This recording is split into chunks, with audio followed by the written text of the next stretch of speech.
दर्शक महानुभावहरु नमस्कार। स्मार्ट खबरको न्यूज बुलेटिनमा यहाँहरुलाई हार्दिक स्वागत छ। म आर्यन नेउपानी। सदाको चाहिँ आज पनि हामी उपस्थित भइसकेका छौं। आज दिनभरका मुख्य खबरहरु लिएर हामीलाई अन्तिमसम्म हेर्नुहोला अनि हाम्रो मेहनतका लागि यो भिडियोमा एउटा लाइक अवश्य गर्नुहोला। दर्शक महानुभावहरु पलपलको न्यूज अपडेटका लागि हाम्रो च्यानललाई सब्स्क्राइब गरी नजिकै आउने बेल आइकनलाई क्लिक गर्नुहोला। कहाँबाट हेर्दै हुनुहुन्छ अनि के कस्तो लाग्दैछ आफ्ना कुराहरु तलको कमेन्ट बक्समा कमेन्ट गरिदिनु होला। आउनुहोस् दर्शक महानुभावहरु आजका दिनभरका मुख्य खबर सुरु गरौं। सांसद चन्द्र भण्डारीकी आमाको निधन भएको प्रसंगबाट। आगलागीमा परि घाइते भएकी सांसद चन्द्र भण्डारीकी आमा हरिकला भण्डारीको निधन भएको छ। उनको कीर्तिपुर अस्पतालमा उपचारका क्रममा मृत्यु भएको हो। मेडिकल डाइरेक्टर डाक्टर निजिना ताम्राकारका अनुसार 10:57 मा भण्डारीको मृत्यु भएको हो। बुद्धनगर स्थित निवासमा बुधबार राति आगलागीमा परि हरिकला र सांसद भण्डारी सक्त घाइते भएका थिए। सांसद भण्डारीको अहिले सोही अस्पतालमा उपचार भइरहेको थियो भने अहिले भने भारत लगिएको छ।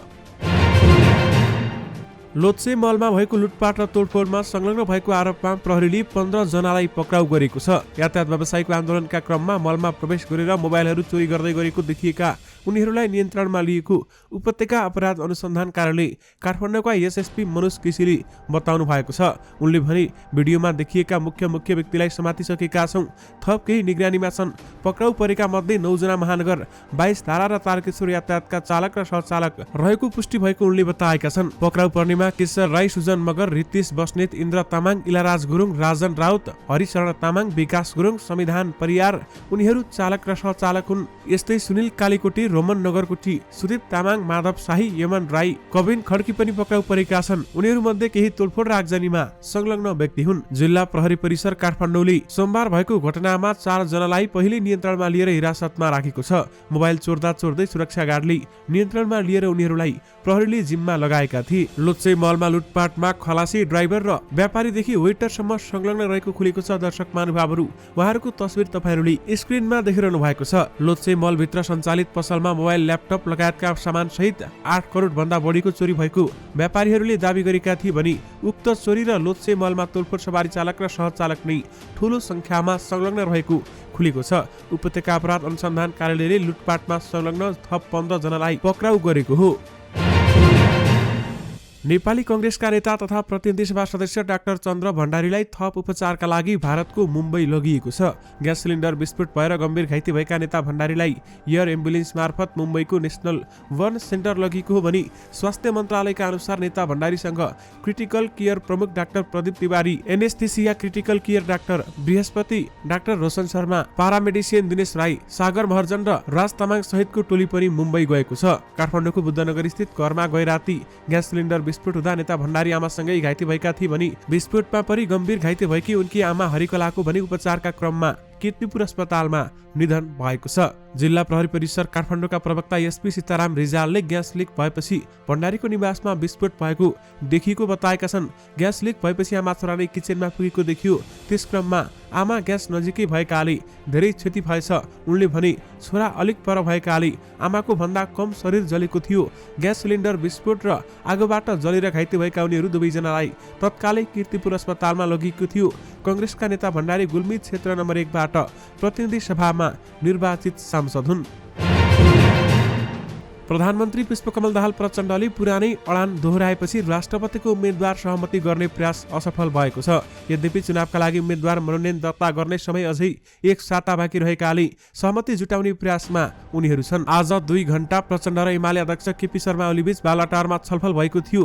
तर राष्ट्रपतिमा संसदका सबै दलहरूबीच साझा व्यक्ति अघि सारेर जानुपर्ने अडान प्रचण्डले दोहोऱ्याएपछि सहमति जुट्न नसकेको एक नेताले बताए। दुवै पक्षबीच आफ्नै अडान कायम छ। प्रधानमन्त्रीले कम्तीमा मुख्य दलबीच सहमति हुने नाम अघि सारो भन्नुभएको छ। ती नेताले हामीसँग भने पुरानो सहमतिबाट यताउता गर्नु हुँदैन, हामीले अघि सारेकै व्यक्तिमा सहमति जुटाउन सकिन्छ। भोलि फेरि बसेर यसबारेमा छलफल गर्ने गरी एमाले अध्यक्ष ओली उठेर बालकोटतिर लागेका थिए। राष्ट्रपतिमा आफूहरूले जोसुकै उठाए पनि सहमति गर्नुपर्ने एमालेको अडान रहेको छ। तर पछिल्लो राजनीतिक परिस्थितिले कम्तीमा मुख्य दलहरूलाई मान्ने हुने पात्र अघि सार्नुपर्ने प्रधानमन्त्रीको प्रस्ताव रहेको छ। एमालेले आफूले अघि सारेको व्यक्तिमा राष्ट्रिय सहमति कायम गराउनु पर्ने बताउँदै आएको छ भने आजको भेटमा पनि अध्यक्ष ओलीले सहमति कार्यान्वयनबाट पछि नहट्न आग्रह गरेका थिए। फागुन 25 को राष्ट्रपति चुनावको लागि फागुन 13 मा मनोनयन कार्यतालिका रहेको छ। दर्शक महानुभावहरू, ग्यास विस्फोट घटनाप्रति रवि लामिछानेले दुःख व्यक्त गरेका छन्। उनले सामाजिक सञ्जालमा लेखेका छन्, प्रिय चन्द्र भण्डारी दाई, म अन्तरात्मादेखि नै तपाईँ र ममतामयी आमाको स्वास्थ्य लाभको कामना गर्दछु। तपाईँको उपचारमा कुनै पनि कमी नहोस् भनेर भर्खरै प्रधानमन्त्रीज्यूलाई पनि विनम्र अनुरोध गरेको छु भन्दै उहाँले बताउनुभयो, सिङ्गो पार्टी समेत तपाईँको शीघ्र स्वास्थ्य लाभको कामना गर्दछ भन्दै उहाँले आश्वासन दिनुभएको छ। दर्शक महानुभावहरू, त्यसै गरी राष्ट्रिय स्वतन्त्र पार्टीकै नेत्री तोसीमा कार्कीले पनि दुःख व्यक्त गरेकी छन्। नेपाली कांग्रेसका प्रभावशाली नेता माननीय डाक्टर चन्द्र भण्डारीलाई कीर्तिपुर वन अस्पतालमा भेटी उहाँको स्वास्थ्य अवस्था बुझी उहाँ स्वयंसँग प्रत्यक्ष धेरै कुराकानी गरेर आएको छु भन्दै तोसीमा कार्कीले भनिन्। दुवै हात खुट्टा र अनुहार गरी शरीरमा 30% जति जलन भएको छ। मैले भेट्दासम्म हाई फ्लो अक्सिजनमा रही कठिनाइका साथ बोल्न चाहिँ सक्नु भएको छ। श्वास नलीमा जलनले असर र सुनिन सक्ने जोखिम भएको हुँदा श्वास नलीमा पाइप राखी इन्टुबेसन गरी अक्सिजन दिँदै एयर एम्बुलेन्स मार्फत नर्भिक अस्पतालको चिकित्सकीय टिम सहित मुम्बई रिफर गर्ने तयारी गरिएको थियो। मुम्बईको नेशनल बर्न सेन्टर अस्पताल र चिकित्सकीय टिमसँग पनि हामी सम्पर्कमा रहनेछौँ। उहाँको शीघ्र स्वास्थ्य लाभको कामना गर्दछौँ भन्दै उनले लेखेकी छन्। टिकापुर हत्याकाण्डमा दोषी ठहर भएका रेशम चौधरी दिल्ली बजार कारागारमा थुनामा छन्। दिल्ली बजार कारागारमा 2वटा ब्लक छन्, तीमध्ये उनी ख ब्लकमा बस्छन्। नागरिक उन्मुक्ति पार्टीका संरक्षक चौधरीको राजनीतिक भेटघाट र बैठक कारागार परिसरमै हुन्छ। नागरिक उन्मुक्ति पार्टीले प्रतिनिधि सभामा 3 सिट जितेको छ भने उनका बुबा लालवीर चौधरी बर्दिया 2बाट निर्वाचित भएका थिए। सत्तामा सङ्कट आउँदा दिल्ली बजारमा भेटघाट बाक्लो हुन्छ, सङ्कट सकिएसँगै भेटघाट पातलिन्छ। दर्शक महानुभावहरू, दिल्ली बजार कारागारमा रहेका रेशम चौधरीको हाइफाई जिन्दगी छ भने उनले अतिरिक्त सुविधा त्यहाँ जेलभित्र नै पाउँछन्। तपाईहरूले साँचो सुन्नुभयो, कारागारभित्रै उहाँको भेटघाट बाक्लो हुन्छ। कारागार प्रशासनले चौधरीको भेटघाटका लागि कुर्सी र टेबलको व्यवस्था गरिदिएको छ। प्लास्टिकको टेबल र 4 थान कुर्सी चौधरी बस्ने ब्लकको बाहिर राखिएको छ। उहाँ उनले बैठक र भेटघाट गर्छन्। भेटघाटमा संस्थाका लागि कुर्सी र टेबल व्यवस्था गरिएको बताउँछन् दिल्ली बजार कारागारका प्रशासक मातृका आचार्य। कारागार प्रशासक आचार्यले भने, कहिलेकाहीँ मुख्यमन्त्री आउनुहुन्छ, त्यसैले कुर्सी र टेबल चाहिँ व्यवस्था गरेका छौँ। कुर्सी र टेबल बाहेक चौधरीका लागि अन्य सुविधा नदीको कारागार प्रशासक आचार्यले जिकिर गरेका छन्। तर बाहिर रेशमलाई जेल प्रशासनले मनमौजी सुविधा दिएको भनेर प्रश्न उठ्ने गरेको छ। आचार्य भन्छन्, कुर्सी र टेबल बाहेक अरू कैदीबन्दी र उहाँले पाउने सुविधा समान छ। 2074 फागुन 14 देखि उनी थुनामा छन्। 2074 मा कैलाली क्षेत्र नम्बर 1 बाट प्रतिनिधि सभा सदस्यमा निर्वाचित रेशमलाई न्यायाधीश परशुराम भट्टराईले पूर्वपक्षमा पठाउन आदेश दिएका थिए। प्रहरी वरिष्ठ उपरीक्षक एसएसपी सहितका राष्ट्र सेवकको हत्या अभियोग दर्ता भएको 2 वर्षपछि रेशमले जिल्ला अदालतमा आत्मसमर्पण गरेका थिए र दैनिक उनलाई 20 जनाले भेट्छन् भन्दै बताइएको छ। सरकार र सत्तालाई रेशम आवश्यक परेका बेलामा दिल्ली बजारमा उनलाई भेट्न पूर्व मन्त्री र सांसदहरू जान्छन्। त्यस बेलामा भेट्नेहरूको भिड लाग्छ भन्दै बताइएको छ। दर्शक महानुभावहरू, रेशम बस्ने ख ब्लकमा 200 भन्दा बढी कैदीबन्दी छन्। अन्य कैदीबन्दीलाई खाट जोडेर सुत्ने व्यवस्था गरिएको छ, तर रेशम चौधरीका लागि चाहिँ छुट्टै पलङको व्यवस्था गरिएको छ। उनको बेड नजिकै उनलाई आवश्यक 1 जना सहयोगी तोकिएको छ। चौकीदारले जेल प्रशासनको सहमतिमा दिल्ली बजारमा कैद भुक्तान गरिरहेका 1 जनालाई सहयोगी तोकेका छन्। सहयोगीलाई चौधरीको नजिकै खाट व्यवस्थापन गरिएको छ। कारागारमा कार्यरत 1 जना प्रहरी अधिकृत भन्छन्, उनले चौधरीलाई आवश्यक सहयोग गर्छन्। दर्शक महानुभावहरू, बाहिरबाट खाना ल्याउने बताइएको छ र कहिलेकाहीँ भित्रको खाना खाने पनि बताइएको छ। यद्यपि त्यहाँ सेवा सुविधा पनि उहाँको लागि धेरै रहेको बताइएको छ। करिब 5 घण्टा ब्लक बाहिरको कम्पाउन्डमा बसेर रेशमले भेटघाट गर्ने गरेका छन् भन्दै बताइएको छ। बिहान 7 बजेदेखि साँझ 5 बजेसम्म जेलको फोनबाट कुरा गर्न पनि रेशमलाई सहज छ। अरूले लाइन बसेर फोन गर्नुपर्ने भए पनि रेशमले लाइन बस्नु पर्दैन। उनलाई जेलभित्र सबै सेवा सुविधा सम्पन्न तरिकाले दिइएको छ। दर्शक महानुभावहरू, सांसद भण्डारीका आमा छोरा कसरी ग्यास विस्फोटमा परेका थिए त? आउनुहोस् तपाईहरुलाई यसबारेमा जानकारी गराउँ। बुद्धनगरमा गए राति सांसद चन्द्र भण्डारी र उनकी आमा हरिकला भण्डारी आगलागीमा परे। करिब 10:15 बजेतिर आगलागीमा परेका सांसद भण्डारीकी आमा 87 वर्षीय हरिकलाको उपचारको क्रममा मृत्यु भइसकेको छ। गुल्मी 1 बाट निर्वाचित कांग्रेस सांसद भण्डारीलाई थप उपचारका लागि भारत लगिँदैछ। ग्यास लिक भएको र त्यही बेलामा बिजुलीको स्विच अन गर्दा आमा छोरा आगलागीमा परेको प्रहरीको प्रारम्भिक अनुसन्धानको निष्कर्ष रहेको छ। ग्यासको गन्ध आएपछि आमा हरिकलाले सांसद भण्डारीलाई त्यस बेलामा जानकारी गराइन्। त्यसपछि भण्डारीले भान्सा कोठामा गएर बिजुलीको स्विच अन गरेका थिए। स्विच अन गर्दा स्पार्क भएर आगलागी भएको जिल्ला प्रहरी परिसर काठमाडौँका सूचना अधिकारी एसपी सीताराम रिजालले हामीलाई बताउनुभयो। भुइँ तलामा किचन छुट्टै थियो। आमा छोरा फरक कोठामा बस्दै। स्विच अन गरेपछि आगलागी र कोठामा धुवाँ भरियो। प्रहरी कन्ट्रोलको 100 नम्बरमा फोन आएपछि सीआरबी भ्यानले उनीहरूलाई कीर्तिपुर स्थित वन अस्पतालमा उपचारका लागि लगेको थियो। आगलागीमा ग्यास विस्फोट नभएको एसपी रिजालले बताए। रिजालले भने सिलिन्डर पड्केको छैन। उपचारमा संलग्न चिकित्सकहरूका अनुसार सांसद भण्डारीको शरीरको बाहिरी भाग 30% र भित्री भागमा 15% जलेको छ। हरिकलाको बाहिरी भागमा 70% जलेको थियो भन्दै बताइएको छ। काठमाडौँ महानगरपालिकाका जनप्रतिनिधिले संघीय र प्रदेश ऐन विपरीत आफ्नो सेवा सुविधा आफैले बढाएका छन्। महानगरले जनप्रतिनिधिको सम्बन्धी सेवा सुविधा 2079 ल्याएर मेयर उपमेयर सहितका जनप्रतिनिधिहरूलाई प्रदेशले तोकेको भन्दा नयाँ शीर्षकमा सेवा सुविधा दिने व्यवस्था गरेको हो। सेवा सुविधालाई व्यवस्थित, न्यायोचित, उपयुक्त र पारदर्शी बनाएर स्थानीय सरकारको कार्य प्रभावकारितामा वृद्धि गर्न यो ऐन ल्याएको महानगरको तर्क रहेको छ। बागमती प्रदेश सभाबाट जारी भएको स्थानीय पदाधिकारी तथा सदस्यको सुविधा सम्बन्धी ऐन 2075 को दफा 12 र स्थानीय सरकार सञ्चालन ऐन 2074 को दफा 102 आधारमा ऐन ल्याएको महानगरको दाबी रहेको छ। स्थानीय सरकार सञ्चालन ऐन 2074 को दफा 102 मा गाउँपालिका तथा नगरपालिकाले आफ्नो अधिकार क्षेत्रभित्रका विषयमा ऐन बनाउन सक्ने व्यवस्था छ, तर स्थानीय तहका जनप्रतिनिधिको सेवा सुविधा तोक्ने अधिकार नगर तथा गाउँ सभालाई छैन। जस्तो स्थानीय तहका पदाधिकारी तथा सदस्यको सुविधा सम्बन्धी ऐनमा जनप्रतिनिधिका लागि आवास सुविधा तोकिएको छैन, तर महानगरले मेयर र उपमेयरलाई आवास सुविधा दिने व्यवस्था गरेको छ। दर्शक महानुभावहरू, अहिले मेयर र उपमेयरको आवासका लागि महानगरको आफ्नै आवासीय भवन छैन। ऐनमा यसलाई पनि सम्बोधन गरिएको छ। निवासका लागि आफ्नो घर नभई भाडामा लिनु परेमा घर भाडा बापत कार्यपालिकाले तोकी बमोजिमको रकम उपलब्ध गराउने ऐनमा उल्लेख गरिएको छ। यस्तो घरको मर्मत सम्भार खर्च पनि महानगरले बेहोर्नेछ भने सरसफाइका निम्ति कार्यपालिकाले तोके बमोजिमको रकम पनि दिइनेछ भन्दै बताइएको छ। यानि कि उहाँहरूलाई सम्पूर्ण सुविधाहरू मिल्नेछन्। काठमाडौँ महानगरपालिकाका जनप्रतिनिधिले पनि आफ्नो सेवा सुविधा थप गरेका छन्। नेकपा एकीकृत समाजवादीका सम्मानित नेता झलनाथ खनाल आज भारत प्रस्थान गरेका छन्। भारतीय कम्युनिस्ट पार्टी, मार्क्सवाद लेनिनवाद लिबरेसन पार्टीको 11औं अखिल भारतीय महाधिवेशनमा विशिष्ट अतिथिका रूपमा सहभागी हुन पूर्व प्रधानमन्त्री नेता खनाल त्यसतर्फ प्रस्थान गरेका हुन्। भारतको पटनामा हुने महाधिवेशनमा नेता खनालले भारतीय कम्युनिस्ट, वामपन्थी र समाजवादीका शीर्ष नेताहरूसँग भेटघाट गर्ने कार्यक्रम तय भएको खनालको सचिवालयले जनाएको छ।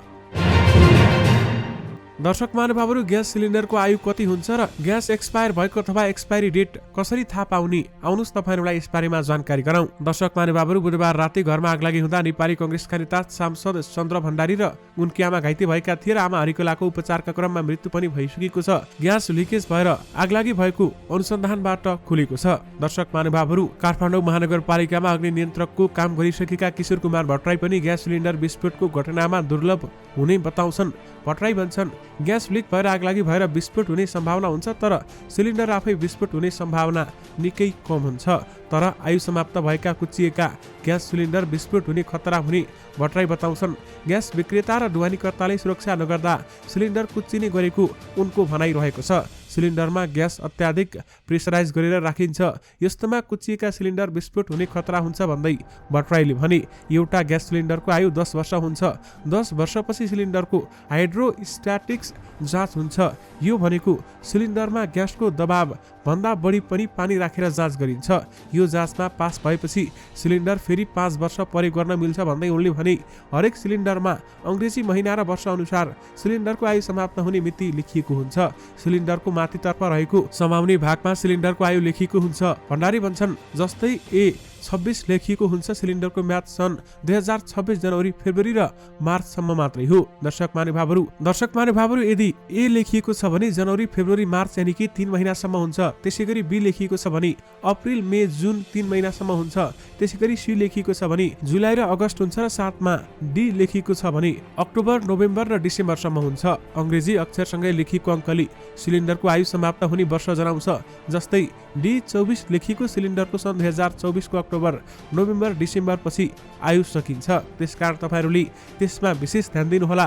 ग्यास सकिएपछि घोप्टो पार्ने, ढल्काएर बाल्ने गर्दा पनि सिलिन्डर विस्फोट हुने खतरा हुने बताउँछन् भट्टराई। सिलिन्डरमा 85% लिक्विड र 15% ग्यास हुन्छ। सिलिन्डर घोप्टो र ढल्काएर बाल्ने गर्दा सिलिन्डरको मुखमा लिक्विड जम्मा हुन्छ। भट्टराई भन्छन्, अनि ग्यासको बाटो छेकिन्छ। यस्तोमा आगलागी हुने र विस्फोट हुने खतरा हुन्छ भन्दै उहाँले बताउनु भयो। त्यसकारण तपाईहरू यसबाट सचेत रहनुहोला। ग्यासलाई सही तरिकाले बाल्नुहोला। ग्यास सकियो भन्दैमा घोप्टो पारेर अथवा उल्टाएर बाल्ने नगर्नुहोला र आफूले बाल्दा ध्यान दिनुहोला। घरमा ग्यास लिक भएको थाहा पाउनु भयो भने अथवा ग्यासबाट ग्यास लिक भइरहेको छ अथवा रुमभित्र ग्यास लिक भएको छ भन्ने थाहा पाउनु भयो भने त्यो रुमभित्रका स्विच बटन नदबाउनुहोला। यानि कि बत्ती बाल्नको लागि बटन दबाउनु भयो भने पनि त्यहाँ आगलागी हुने सम्भावना एकदमै धेरै हुन सक्छ। सांसद भण्डारीको केसमा पनि यही भएको हो। दर्शक महानुभावहरू, तपाईहरूले विशेष ध्यान दिनुहोला र ग्यास लिक भएको थाहा पाएपछि ग्यास बाल्ने प्रयास पनि नगर्नुहोला। यसरी ग्यास विस्फोट हुन्छ, त्यसकारण सतर्कता अपनाउनुहोला र साथमा ग्यास लिक भएको थाहा पाइसकेपछि तपाईहरूले त्यहाँ भएका झ्यालडोका खोल्नुहोला र ग्यासलाई त्यहाँबाट बन्द गर्नुहोला। केही समयपछि अथवा केही घण्टापछि मात्रै ग्यासलाई अन गर्ने प्रयास गर्नुहोला, नत्र तपाईहरू खतरामा पर्न सक्नुहुन्छ। त्यसकारण ग्यास लिक भएको थाहा पाउने बित्तिकै ग्यास कहिले पनि नजलाउनुहोला। यातायात व्यवसायीले सोमबार गङ्गौबुमा गरेको आन्दोलनमा भएको क्षति लुटपाट र प्रहरी तर्फबाट भएका कमी कमजोरी जाँचबुझ गर्न समिति गठन भएको छ। प्रहरी प्रधान कार्यालय नक्सालले घटनाबारेमा छानबिन गर्न उपत्यका प्रहरी कार्यालय रानी पोखरीका प्रहरी न्याय महानिरीक्षक डीआईजी मसौद आलम खाँडको नेतृत्वमा 5 दलीय समिति गठन गरेको हो। केन्द्रीय प्रहरी प्रवक्ता पुष्पराज पोखरेलका अनुसार शान्तिपूर्ण भनिएको आन्दोलन कसरी उग्र बन्यो र धेरै क्षति भयो भन्ने विषयमा छानबिन गर्न बुधबार यो समिति बनाइएको हो। समितिमा उपत्यका प्रहरीकै वरिष्ठ उपरीक्षक एसएसपी हिमालय श्रेष्ठ, जिल्ला प्रहरी परिसर काठमाडौँका एसपी सीताराम रिजाल, उपत्यका प्रहरी कार्यालयका एसपी सानुराम भट्टराई र प्रहरी नायब परीक्षक एसपी खुमललाल भुसाल सदस्य रहेका छन्। यानि कि गङ्गबु घटनाबारेमा छानबिन गर्न डीआईजी खाँडको नेतृत्वमा समिति गठन भएको छ। मोलुङ हाइड्रोपावर कम्पनी लिमिटेडले 4 फागुन बिहीबारदेखि धितोपत्रको प्रारम्भिक सार्वजनिक निष्कासन आइपिओ बिक्री खुला गरेको छ। कम्पनीले आयोजना प्रभावित क्षेत्रका बासिन्दा तथा नेपाल सरकारको सम्बन्धित निकायबाट श्रम स्वीकृति प्राप्त गरी वैदेशिक रोजगारीमा रहेका नेपालीहरूका लागि आइपिओ निष्कासन गरी बाँडफाँड गरेर सर्वसाधारणका लागि आइपिओ निष्कासन खुला गरेको हो। कम्पनीले नेपाल धितोपत्र बोर्डबाट प्रति किता 100 रुपियाँ अङ्कित मूल्यमा आफ्नो जारी पुँजीको 80 करोड 25 लाख रुपियाँको 34% हुन आउने 27 करोड 28 लाख 50,000 रुपियाँ बराबरको 27 लाख 28,050 किता सेयर सार्वजनिक निष्कासनको अनुमति पाएको थियो र उसले अहिले निष्कासन खुला गरेको छ। यानि कि मुलुङ हाइड्रोपावरको आइपिओ खुलेको छ। नेकपा महासचिव नेत्रविक्रम चन्द्र विप्लवले नेपाली कांग्रेसका नेता एवं प्रतिनिधि सभा सदस्य चन्द्र भण्डारीको स्वास्थ्य लाभको कामना गरेका छन्। सामाजिक सञ्जाल फेसबुकमा लेख्दै विप्लवले भण्डारीको शीघ्र स्वास्थ्य लाभको कामना गरेका हुन्। काठमाडौँको बुद्धनगरमा खाना पकाउने ग्यास सिलिन्डर दुर्घटनामा परि घाइते नेपाली कांग्रेसका नेता चन्द्र भण्डारीलाई स्वास्थ्य लाभको कामना सामाजिक सञ्जाल फेसबुकमा विप्लवले लेखेका छन्। संस्कृति पर्यटन तथा नागरिक उड्डयन मन्त्री सुदन किराँतीले पोखरा अन्तर्राष्ट्रिय विमानस्थलबाट छिमेकी देशमा उडान गर्न कूटनीतिक तवरबाट पहल भइरहेको बताएका छन्। पोखरा विमानस्थलमा आज प्रेस सेन्टर नेपाल गण्डकी प्रदेश समितिले आयोजना गरेको पत्रकार भेटघाटमा उनले पोखरासँग भागिनी सम्बन्ध कायम भएका चीनका विभिन्न सहरसहित भारतका अन्य सहरमा सिधा उडानको लागि मन्त्रालयले छलफल गरिरहेको बताएका छन्। गत पुस 17 गते भव्य उद्घाटन गरेको पोखरा अन्तर्राष्ट्रिय विमानस्थलबाट हाल आन्तरिक उडान मात्र भइरहेका छन् र पोखरा अन्तर्राष्ट्रिय उडानका लागि कूटनीतिक पहल भइरहेको छ भन्दै पर्यटन मन्त्री किराँतीले बताउनु भएको छ। प्रमुख निर्वाचन आयुक्त दिनेश कुमार थपलियाले मतदाताले आफू बसिरहेकी ठाउँबाट मतदान गर्न पाउने गरी कानुन बनाउनु पर्ने बताएका छन्। आज काठमाडौँमा आयोजित एक कार्यक्रममा बोल्दै प्रमुख निर्वाचन आयुक्त थपलियाले आम मतदाताले आफू बसिरहेकी ठाउँबाट मतदान गर्न पाउने गरी कानुन बनाउनु पर्ने बताएका हुन्। उनले अन्तिम मतदाता नावलीमा नाम प्रकाशित भएका मतदाताले अस्थायी बसोबास भएको ठाउँबाट पनि समानुपातिक निर्वाचन प्रणाली अन्तर्गत मतदान गर्नु पाउनुपर्ने बताएका छन्। उनले भनेका छन्, जो जहाँ छ त्यहीबाट कम्तीमा पनि समानुपातिक तर्फबाट उसले भोट हाल्न पाउने कुराको ग्यारेन्टी गर्ने गरी कानुन बनाउनु पर्छ। उनले कर्मचारी र कैदीबन्दीहरूलाई यसै पटक समानुपातिकमा मतदान गर्न दिएको उल्लेख गर्दै आगामी दिनमा कानुन बनाएर आम मतदाताहरूलाई दिनुपर्ने पनि बताएका छन्। उनले भनेका छन्, तपाईँ एउटा एनजिओमा काम गरिरहनु भएको छ, काठमाडौँमा छ, तपाईँको घर चाहिँ मनाङ हो, तपाईँको घर ताप्लेजुङ हो, तपाईँले भोट नै हाल्न नपाउने भन्ने हुन्छ। जो जहाँ छ त्यहीबाट कम्तीमा पनि समानुपातिक तर्फबाट उसले भोट हाल्न पाउने कुराको ग्यारेन्टी गर्ने गरी कानुन बनाउनु पर्छ भन्दै उहाँले बताउनुभयो। यस्तो व्यवस्था गर्न सकेमा मतदान गर्नेको संख्या बढ्ने उनको भनाइ रहेको छ। नेपाली कंग्रेसका सभापति शेरबहादुर देउबा कीर्तिपुर स्थित वर्ण अस्पतालमा पुगेका छन्। आज बिहान अस्पताल पुगेका देउबाले आगोले जलेर घाइते भएका सांसद चन्द्र भण्डारी र उनकी आमाको स्वास्थ्य अवस्था बारेमा जानकारी लिएका छन्। यसैबीच प्रतिनिधि सभाका सभामुख देवराज घिमिरे पनि सांसद भण्डारीको स्वास्थ्य अवस्था बारेमा अस्पतालमा प्रमुख डाक्टर किरण नकर्मीसँग जानकारी लिँदै उपचारमा कमी हुन नदिने र संवेदनशील हुन पनि ध्यानाकर्षण गराएका छन्। दर्शक महानुभावहरू, यससँगै तपाईँहरूमाझ आज दिनभरका सबै मुख्य खबरहरू राखिसकेका छौँ। फेरि पनि तपाईँहरूमाझ नयाँ नयाँ मुख्य समाचारहरूको साथमा उपस्थित हुने नै छौँ। हामीलाई केही सुझाव सल्लाह दिन चाहनुहुन्छ अथवा आफ्ना धारणाहरू राख्न चाहनुहुन्छ भने यो भिडियोको कमेन्ट बक्स मार्फत कमेन्ट गर्नुहोला र साथमा फेरि पनि तपाईँहरूमाझ उपस्थित हुने बाचा गर्दै अहिले भने तपाईँहरूबाट बिदा हुन चाहन्छु। नमस्कार।